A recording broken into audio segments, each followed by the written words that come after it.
On September 18th, in the northeastern Chinese city of Shenyang, Japanese troops detonated explosives on a rail line they already controlled, then pinned the blame on Chinese soldiers. It was nothing more than a pretext for invasion. Within just 4 months, they had taken 1.28 million square kilometers of China's northeast, also called Manchuria at the time, an opening act of the global fight against fascism. The Japanese invasion of Manchuria in 1931, or the Italian invasion of Ethiopia in 1935, or the expansion of Germany in the late 1930s, those individual wars eventually get combined into a world war.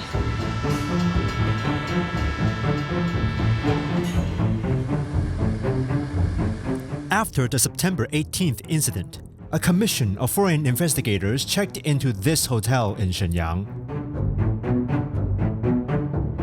They were sent by the League of Nations, the predecessor to today's United Nations, to investigate whether Japan's actions constituted aggression.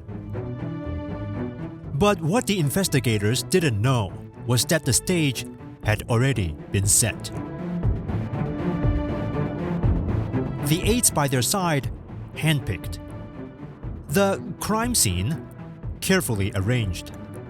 Even the concerned Chinese citizens protesting outside their hotel, all part of a choreographed script by Japan.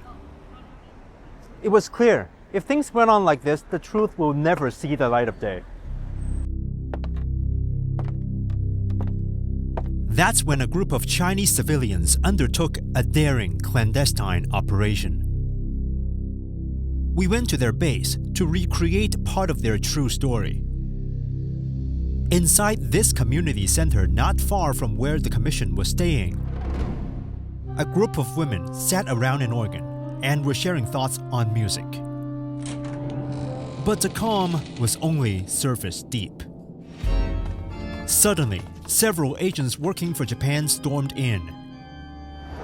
At the organ, one woman kept playing. But with barely a pause, she shifted into a melody she had long rehearsed for this very moment. Down in the basement, 9 men sprang into action, quickly gathering piles of photographs, government documents, and files.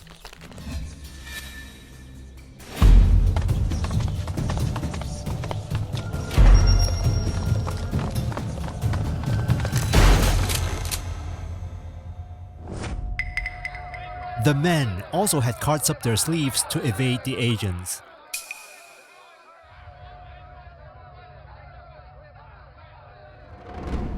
This was the spot where, constantly under the threat of Japanese detection, they secretly gathered every shred of evidence they had risked their lives to collect. All of it went into a plain cloth bag, stitched with one word in English: truth.